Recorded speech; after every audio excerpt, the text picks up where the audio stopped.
Namo tassa tathagatassa samma sambuddhassa. Namaste and hello friends, seekers of a calmer mind. Welcome, grab a seat, get comfy. Because today we are diving into something that's been bugging us all. Since the Buddha sat under the Bodhi tree over 2500 years ago. Today, I am talking about the Pañca Nīvaraṇa Dharma, or as we might call it in simple English, the Five Hindrances. We can consider it as the enemies within us. Now guess what they are. What could it be, or who may it be? Well, they are none other than a few emotions or defilements hiding and operating in all our minds. Yeah, those sneaking mental roadblocks that keep us from living our best lives, from finding that inner peace we are all chasing. Now picture this, you are trying to meditate or just chill after a long day, and bam, your mind's off to the races, dreaming about that next Netflix binge or stressing over tomorrow's email. Also those hateful or criticizing words from the comments on your social media posts that's been rolling over your mind. Some fancy products that been enchanting you to rethink your savings to cause empty. Sound familiar? That's the hindrances at work. In Buddhism, especially in the Theravada tradition, these five are like fog machines clouding our wisdom. The Buddha laid them out in texts like the Satipatthana Sutta, and also in his other teachings like the Vibhanga, straight from the Pali Canon, the OG Buddhist textbook. He said they are the enemies of concentration, the stuff that stops us from hitting that sweet spot of enlightenment. But don't worry, I'm not here to lecture like some old monks. We are gonna break this down casual, like with stories, laughs, and some real world drama from today. By the end, you will see why ditching these bad boys could change your game. So let's roll. The first enemy that sticks in your mind, as Buddha claimed, is Kama Chanda, or generally can be translated as sensual desire. Okay guys, this one's the shiny object syndrome of the mind. It's that itch for pleasure, itching for pleasure, like food, sex, gadgets, dresses, properties, you just name it. The Buddha described it as craving sensory stuff that pulls your attention away, like a magnet on your focus. For a reference, in the Dhammapada or Buddhist legends, he says, Tanhaya jayati soko, tanhaya jayati bhayang, which means craving, which means from craving, grief is born. From craving, fear is born. So generally he means all your sorrow, grief, agony, as well as fear, panic, agitation, worries, these all are rooted in craving or attachments with sensual desires. Think about it. You are at work trying to nail that report, but no, your phone buzzes with Instagram reels of beach vacations. Suddenly you are scrolling for hours, dreaming of sunbathe in Miami beaches or skydiving from Burj Khalifa. For example from history, picture a little Timmy in ancient India, staring at a feast instead of listening to the Dharma or knowledge of reality. Now, fast forward to today's context. Remember the iPhone launch frenzy? People camping out overnight, fighting over the latest model. That's sensual desire in action. We dropped billions on gadgets last year alone, all chasing that dopamine hit. Let me crack a joke about it. It's like being at a buffet lunch. When you are on diet, your eyes say yes, yes, but your waistline's screaming no, no. What do we do it? I mean, why do we do it? Because it feels good until it doesn't. This hindrance blinds us, makes us chase shadows instead of real joy. Hope you got the first enemy within us and how it's operating. Now let's move to knowing the second enemy, which Buddha stated as vyapada. In our language, ill will. This bad guy is an anger, hatred, resentment, the emotional prison that turns your heart into a grumpy cat meme. The Buddha called it a mind on fire in the Sorata Sutta, where he compares it to a wound caused by an arrow. Rather than focusing on treatment, we make it worse with boiling anger by hating the suitor. It's not just mad vibes. It's wishing harm on others or yourself, blocking any chance of loving kindness. In one context, Buddha has also used one example. Anger is like consuming poison by self and cursing another person to die. So who will die? The one that consumes poison or the one being cursed? You definitely know the answer. Here, dying of poison was used as a metaphor for killing one's own fruitful karma or actions by blockade of aggression. In our today's context, ever snap at your spouse over burnt toast? That's ill will sneaking in, turning a minor annoyance into World War III in your kitchen. Or take road rage. You are cursing. Some jerk cuts you off, and suddenly you are cursing their entire bloodline. One incident from my life. I once knew a guy who held a grudge against his old boss for years, replaying that firing scene like a bad movie. It ate him up inside, causing anxiety and lack of self-confidence. I wished he could have let it go and move on with new goals, but nobody was able to convince him for that because he was blinded with resentment. Anyway, he is doing good now. Thanks for his later involvement in meditation and listening to Dharma. Let me present you with a modern twist here. Looking at social media cancels culture. Remember that 2023 Twitter storm over a celebrity's old tweet.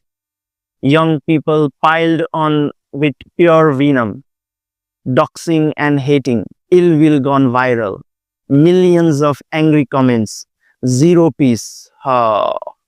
And for your laughs, here's another joke. It's like your brain's a bad neighbor, always yelling over the fence. Hey, mind, chill. But nope, it's feud city. Okay, humor aside, this one's dangerous because it spreads like wildfire, ruining your relationships and health.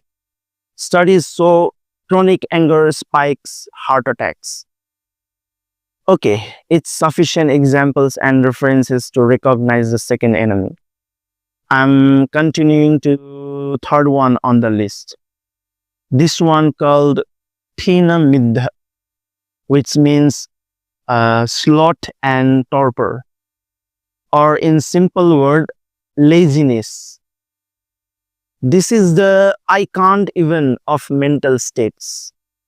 It's that heavy, lazy fog where your body's like lead and your mind's napping. The Buddha painted it as bending down the mind in his teaching Anguttara Nikaya, like a plant wilting under the sun. No energy, no drive, just blah. Let me mention one everyday example. It's Sunday morning. You plan to hit the gym or read that self-help book, but instead you binge watch cat videos under the covers till noon. Classic Sloth. Or the post-Thanksgiving food coma. Knocks you out and suddenly cleaning up feels impossible. Also, one recent event just popped up in my mind. We all went through an unfortunate pandemic era. In pandemic lockdowns from 2022 to 2022, 2020 to 2023. Millions reported brain fog and motivation dips. Zoom fatigue turned us into couch potatoes. Netflix hours skyrocketed. We streamed more than ever, avoiding real life. Funny part about it is it's like your motivations on vacation in Hawaii while you are stuck in traffic. You must be like, come back energy, I promise not to overwork you. But seriously, in our 24/7 grind culture, the hindrance loves burnout recovery, keeping us stuck in inertia. Leaving the third enemy, here comes the fourth enemy. Inscripted as Uddhacha Kukucha, meaning restlessness and worry. This is the monkey mind on steroids. Anxiety, regret, that endless loop of what ifs. The Buddha compared it to water whipped by wind in the Nivarana Sutta.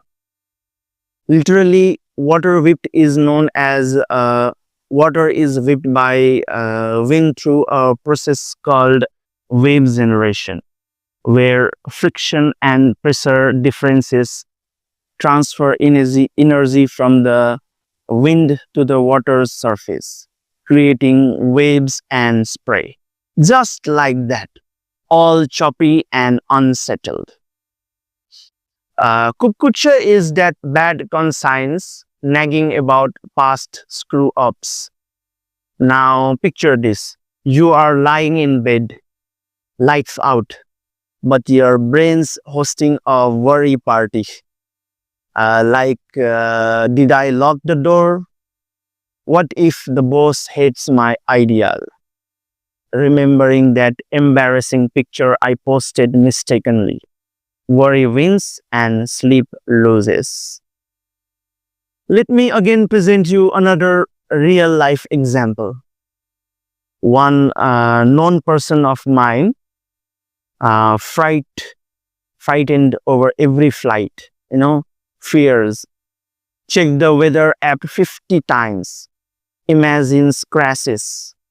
It's exhausting for me while even thinking of his imaginations. He always frightened about what if plane, crashes and all, and he keep dying, many times before the plane lands. So just like that. Here's another modern hook about it. The 2024 stock market dips had everyone panicking on TikTok.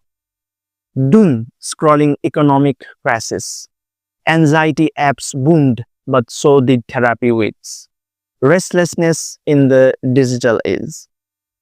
Want to laugh a bit? Okay, humor time.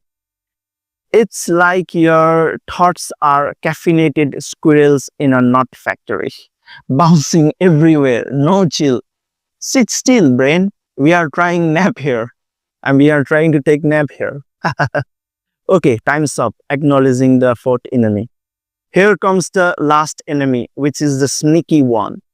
Buddha named it Vicikitsa. In English, it's called doubt. Well, my Asian English pronunciation may confuse you. So just to be sure you understood what I pronounced, it's spelled D-O-U-B-T, doubt. This one's the skeptic in your head, questioning everything. Is this meditation stuff real? Can I even do this? What's the point? The Buddha called it a fetter in his first teaching, Dhamma Sutta, chaining you to indecision. For example, you are starting a new habit like yoga, or let's say early morning walk. But day two, maybe it's not for me. Am I doing it wrong? Doubt quits before you begin. Let me present one modern vibe example for my listeners. Fake news era. 2025's election cycle had citizens doubting every headline. Is this AI generated? Who is lying? Social media algorithms feed the doubt beast, leaving us paralyzed. Remember the vaccine hesitancy waves? Doubt stalled progress for many. For a chuckle, doubts like that friend who says, nah, that diet won't work, right before you even try the salad. It's the ultimate buzzkill. Anyway, doubt plays us in many ways, in relationships, as well as being a thorn or spine on your road to liberation. In Buddha's teaching, while analyzing, doubting about cause and effects, doubting about Four Noble Truths, and doubting about Nirvana or liberation is the true form of Vicikitsa, which leads ultimately to a cycle of suffering. Anyway, let's not make it more complex by any other explanations. So let's end here introducing hidden enemies. Overall, just remember what those 5 enemies are sneaking inside your mind. First one, desire. Second, ill will. Third, sloth or torpor or laziness. Fourth, restlessness. And last but not least, doubt. They are all living under the same roof, like a dysfunctional family reunion in your skull, right? The Buddha taught us to spot in, not fight in, head on, but replace it with antidotes. And antidotes could be mindfulness for desire, metta or well-wishing for anger, energy boosts with commitment for sloth and laziness, critical analysis for doubts, so on. References galore in the Visuddhi Magga, the meditation manual. Now, why is this important in our crazy modern world? Guys, we are drowning in distractions, pings, posts, pressures, work from home, blurred lines leaving us stressed 24/7. The WHO, who says anxiety disorders hit record highs in 2025, with social media fueling 40% of it. These hindrances, they are the root. In a world of FOMO and hustle culture, ignoring them leads to burnout, broken bones, bad choices. But recognizing it's your GPS back to sanity. Don't you feel it's relevant today? Absolutely, like updating your phone OS to fix glitches.